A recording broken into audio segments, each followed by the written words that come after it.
And here we go. We got Pixel Jets versus Big D Damage on Tomb of the Spider Queen. First pick, obviously going to Pixel Jets as they are the home team. So Tomb of the Spider Queen is one of those maps where it can be snowbally depending on how you end up playing the map. But if once you get the first turn in, if you were able to get a large lead, oh god.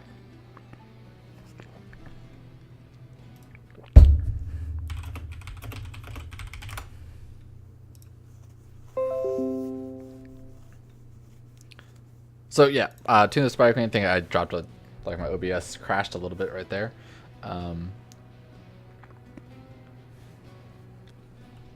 Yeah, so Tomb of the Spider Queen is one of those maps where if you're able to push, you get a large lead. Sometimes, a lot of times, Sylvanas is highly picked because she's able to shut down towers and push with it. But any type of large or strong push heroes are very strong in this map. Zool plays a big role if you're able to get double soaking, a Jaina for her wave clear, or KT for the wave clear, or Gul'dan actually for the wave clear. Any of the mages provide a lot of power and the ability to get kills and get the 4-man rotation. Because a lot of times the meta on this map is to do kind of a 4-man with a 1-man solo and kind of rotate between the two lanes. And a lot of times what that gives you is it gives you the ability to control the turn-in points. Yeah, see the Jaina banned out. One of the big damage dealers, one of the big lane killers. Leaves a lot open right here. So Rag is open, Artanis is open, Zool is open. Rag is going to be the first pick for Pixel Jets. Right off the bat, very strong. I mean, when he's defending, he has a Molten Core to try to stop a wave. He has a large amount of AoE with his. He has basically 3 abilities that all do AoE damage, so he can clear the waves real easily. Plus, he's a strong solo laner, so very powerful on this map. Definitely worthy of a first pick. So they're basically going to be looking for their 4-man. Big damage here. Still has a lot of options. They can go ETC Malfurion.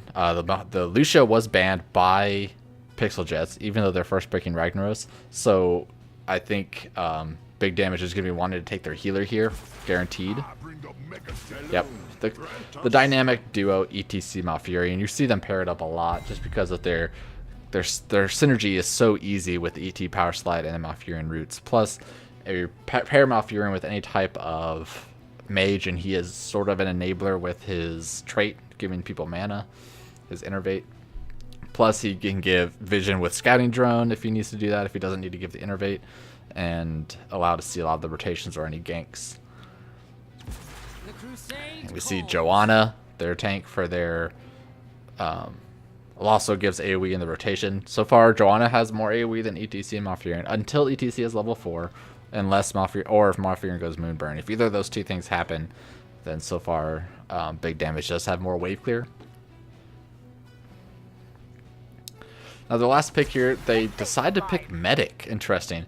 So Medic you don't see too often on this map just because there's usually so much scuffling going on between the two different lanes. Like you're rotating as 4, you have to, you're bound to take some damage. There's always, spray AoE damage or just straight up auto attacks on people. And consistent attacks like that really drain Morales' mana if she just decides to keep everything topped off. So one thing with Morales is that you don't have to keep everybody at 100% unless you're expecting a lot of damage to come out all of a sudden. So you can let people hover around 75 and let them do their own regen and pick up globes. You don't have to have them topped off. So hopefully this Morales can understand that, you're going to take some damage. You don't have to be 100% healing. You still have your 25% damage reduction on the safeguard in case anybody does start taking a lot of damage and gets out of position. And that way, if she can manage her mana, then that keep her ahead. Because Malfurion runs into the same problem early game, is that he does run out of mana pretty quickly trying to do roots, trying to do Moonburn, trying to do heals, and he can actually run around. And that a lot of times becomes the deciding factor of who has to hearth back first. Pixel Jets deciding to looking to ban out Sonya. I guess they wanted to try to limit the solo laners. Honestly, I think they probably wanted to get rid of Thrall. Sonya and Rag are kind of even. It kind of comes down to who's the better player. But Thrall can straight up body Ragnaros. if anybody doesn't know that. If Thrall is able to hit a Ghost Wolf and able to catch up to Ragnaros and get Wind Fury on him, he does more damage than Ragnaros can actually heal. Plus, Thrall has his own self-healing and a lot more self-healing because he gets all the Wind Fury hits. So Thrall can actually body Ragnaros out of lane. There's actually a lot of people that beat Ragnaros. Alarak can beat Ragnaros if he hits combos. But Ragnaros is still a solid healer. A solid hero all around. And Sonya's pretty solid all around too. So far they don't have any interrupts for Sonya, and maybe they weren't planning to get any others. And so Sonya was a little scarier. Ooh, picking up the KT and the Vala. Two solid heroes all the time. KT gives them good wave clear. Vala gives some good wave clear. And they both do a good amount of sustained damage. KT obviously has burst damage, but he has a lot more sustainy than Jaina is, per se. Since his cooldowns are shorter. I'm wondering if Big Damage is going to pick Tassadar as their last pick. So far, they don't have a solo laner, and they don't have a frontliner, so I don't think they will. Could they Zarya? I don't know if they can Zarya either. They might just do the nose enable Vala and just let her do damage in the back lane, since there is a Morales on the other team. Vala's not. That's one of the healers. A lot of times, as a healer, is somebody that can have some type of peel, like their own type of peel, stun, sheep. Root, whatever have you, push back, something like that to keep them safe. But Morales actually doesn't have any. And a grenade's pretty hard to hit on somebody that's close to you. So Vala could just go there with another frontliner and be fine with it.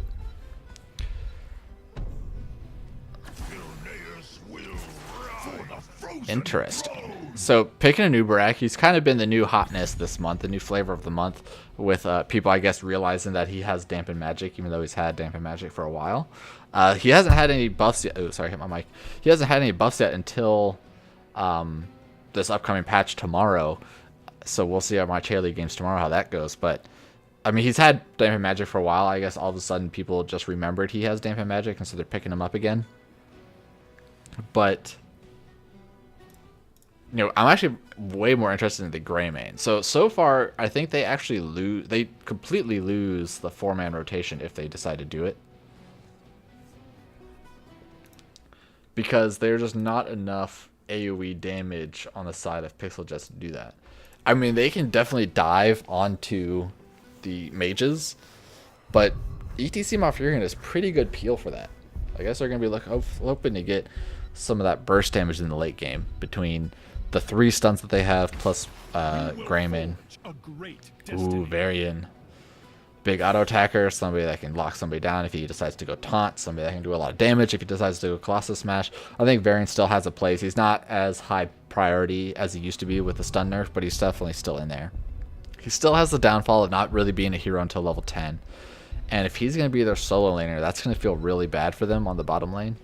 But we'll have to see how it goes.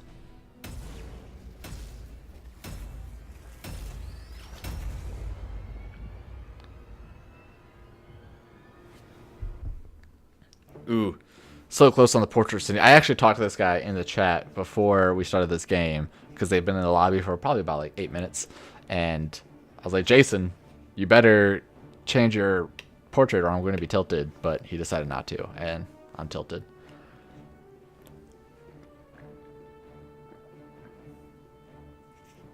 No portrait synergy for Pixel Jets either.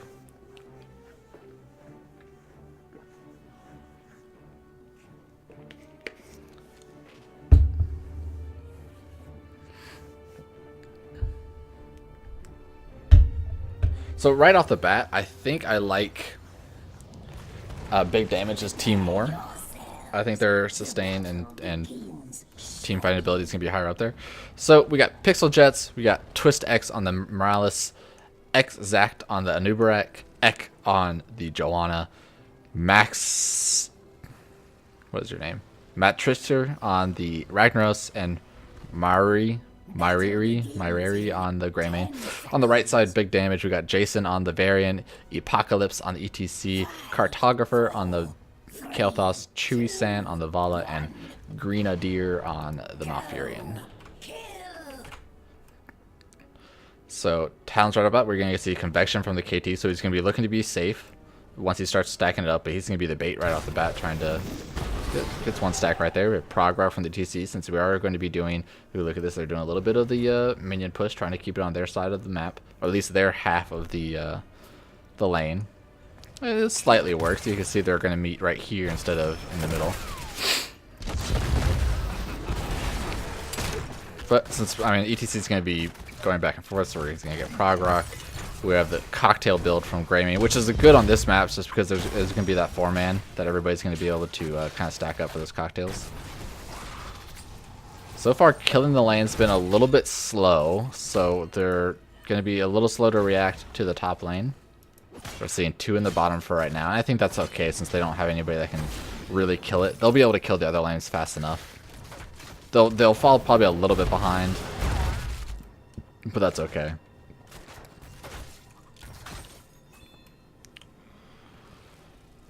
Yeah, of course, Dampen Magic. I like this slight rotation that's coming out here. We got Nubarak, we got a 4-man rotation coming out. It's quite early. Chewy-san doesn't actually have any gems yet, so it's probably not worth it. I like the idea there, and that if anybody that doesn't know, you want to do that rotation right around the 4th.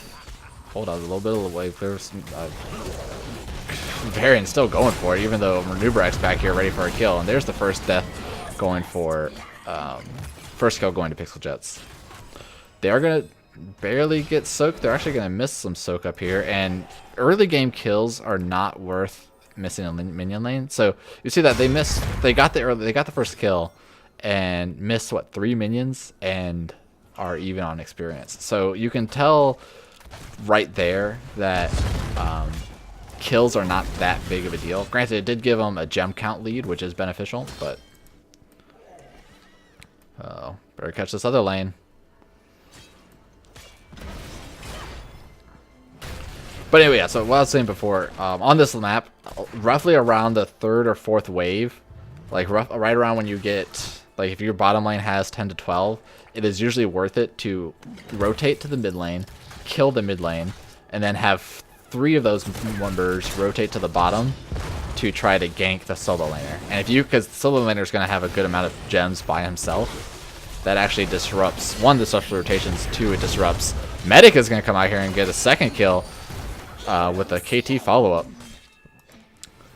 But once again, those 2 kills behind on experience, just slightly.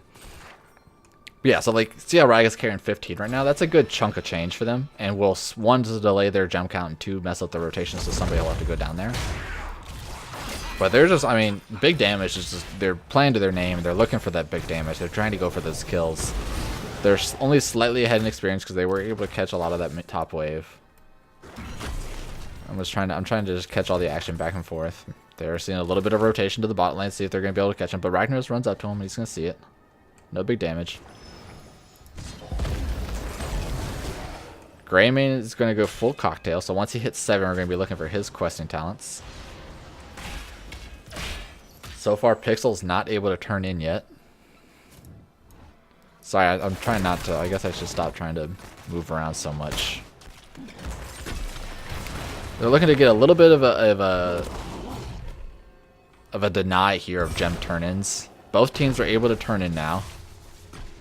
So they're both going to be... And this definitely becomes the tricky part of trying to squeeze in this last turn-in. Trying to poke them off enough, get a kill maybe, but poke them off enough to sneak your own turn-in. And that's one of the things that you want to practice on this map as a team, is to allow pretty much 1 or 2 people to always have all your gems. It's dangerous in one way because obviously if that person dies, then you're going to lose all your gems, but it's beneficial in the fact that you can just only focus on that one person turning in, and the rest can peel. They've done a decent job. KT does have most of the gems. Nubarak is looking close on here, but he has Burrow to get out. And so far, both people just looking to clear the lanes a lot. So we're looking for KT and Varian to turn in. And the other side, we're looking for basically just Rag. So you almost want Rag to rotate to the top lane, have somebody come bottom, Rag rotate top, but he's just going to sneak it in here. They're not even going to look for it. Oh, that ETC, I'm surprised he actually wasn't able to see that.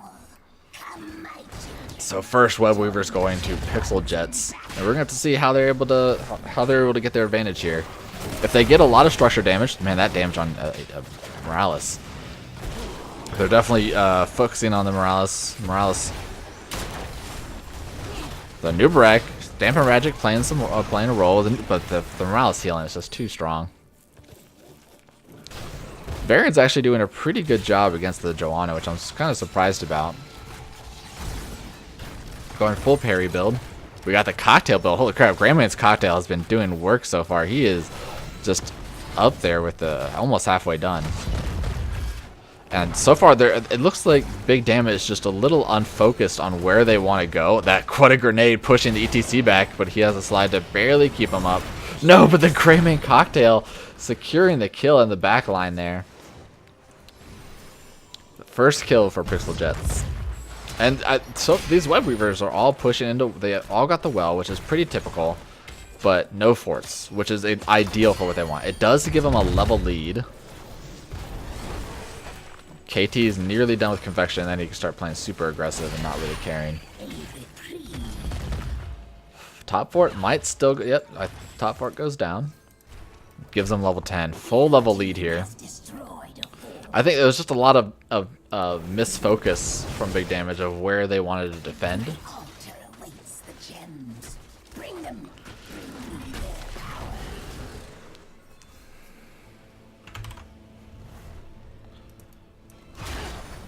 Now it's time for Pixel Jets to try to get their turn in. We got either of these members can turn in for free and get the Web Weaver. And the top lane is already pushing out. So now it's Big Damage's turn to get the Web Weavers to see how much structure damage they can do. And if they can do more, then it's going to work out for them. Now granted, Big Damage does have a variant, and he's not really that good until level 10. So once they do get level 10, we'll have to see. Oh, that's a Cursed Bullet coming out pretty early with basically no follow-ups. So let's just heal for full. Granted, that's a pretty short cooldown, so it's going to be up in 20 seconds. See, I like this focus from Pixel Jets. Immediately 4 people on the bottom. That's the one lane that's already pushed out the most, and knowing that this lane's basically not going to do anything.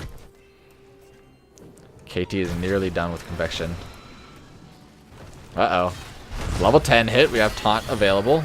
Nice damage reduction right there. Going straight for the Varian. That charge was so far away with the Mosh Pit. Twilight Dream hitting 3 members, and nobody dies. Just, I guess, not that much damage. The Morales healing is able to counter any type of burst from him with the Safeguard. Still looking to fight around here. They're kind of just poking back and forth. Stim Drone is done. Pretty much every ultimate was used in that fight besides Blessed Shield. So pretty even team fighting ability.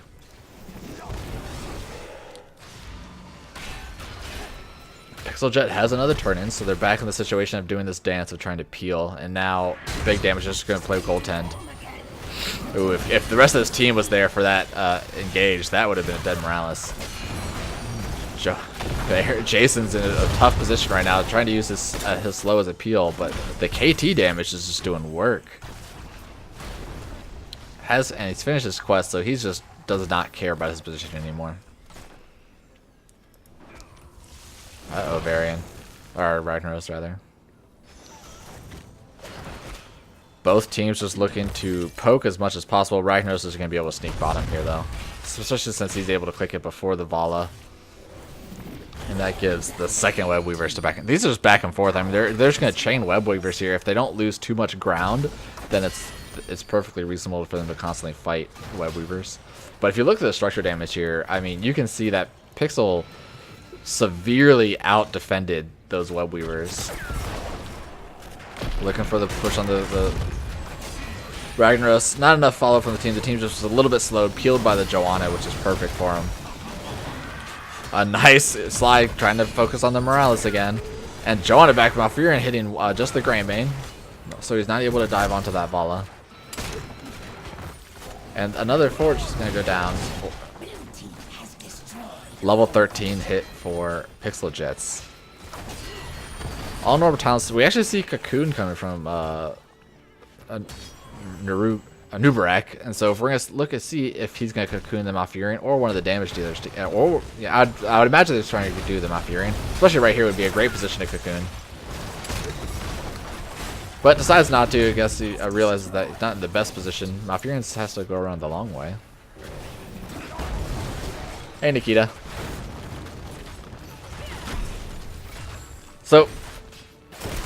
Big damage, just playing a little bit on the back foot, focusing on getting the rest of their web weavers killed, and then they'll group up as 5. They haven't been able to get a good enough follow-ups. They've had to be able to catch people out of position well enough, but they haven't been able to get that follow-up that they needed to follow up on the variant of the kills.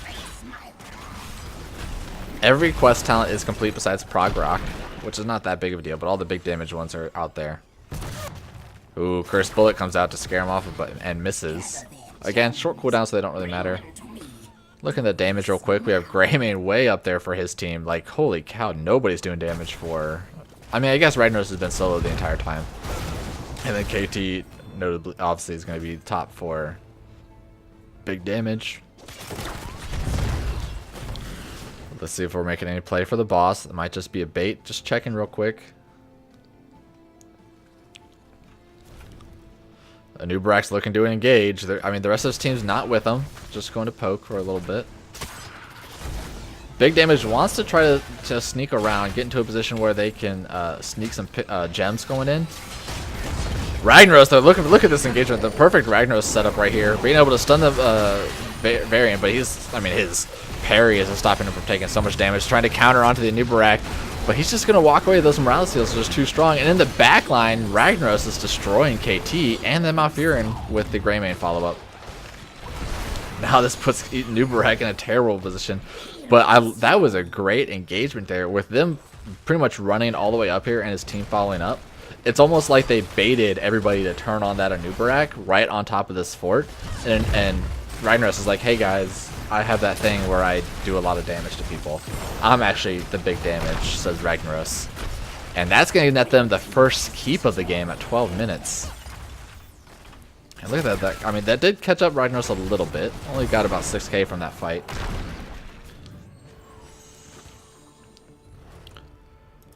But during all that, big damage snuck in the team. I think Vala went in and snuck in her gem count because she lost all of her gems. So they're able to regain some control on the map, able to push out. Pixel Jets, knowing that pretty much the bottom lane is the only one that's the farthest out, they're just gonna go back and do it. Actually, I didn't even realize this. So the Varian nerf to his stun was actually a soft nerf to Ragnaros's Resilient Flame talent because it no longer stuns him to that damage. KT caught way out of position there, not able to get any peel from his team, followed up by the Malfurion. Both tanks were in the bottom lane trying to go after the Ragnaros while everybody else of the Pixel Jets was going for the back end damage. And that's a big win for Pixel Jets. They had the 16 talent tier, so it was hard to fight into that.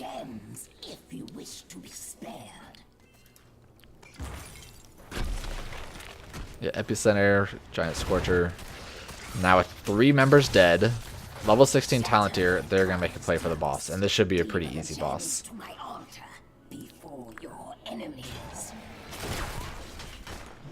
So looking at the talents very quick, we see Life Seed. Not really too worried about the Shrinkway or the Ice Block of between Ragnaros and Anubarak, I guess.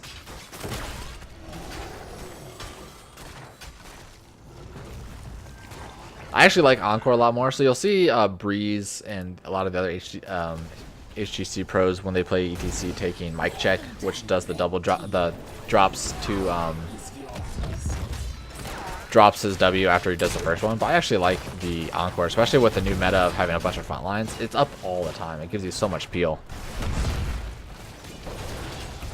Boss pushing in, Web Weaver's pushing elsewhere. I think this might be another keep for Pixel Jets. Big Damage still doesn't have 16 yet. They can probably leave this boss now that the core will take the rest of that. And they're going to be looking to defend this keep, but it's going to be a hard defense. Ragnaros should have his Molten Core up.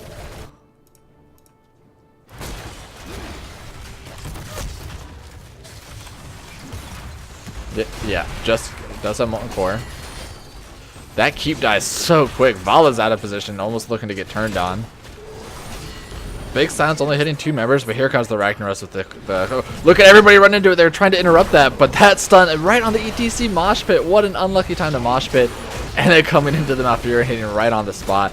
And Ragnaros is just kind of a field day trying to poke everybody down. KT surely is going to be the next one to fall. Ragnaros is looking to poke into him.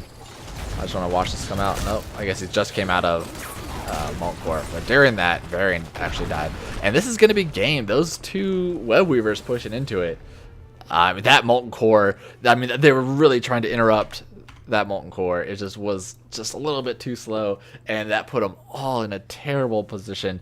That big Molten Swing was able to hit 4 members, I think. 4 or 5 members, actually, immediately followed up with the 2 kills. So basically, Ragnaros got some great value on that game. The damage was still on the side of Greymane with his cocktail build. That gives him a lot of poke. But you can see the power of that map. So they basically got the first turn in and kind of snowballed from there. It was hard for them to come back from it. But, you know, a good showing from Big Damage. They knew what they needed to do. They were trying. They were just always a little bit on the back foot, always a little bit on the talent tier down. And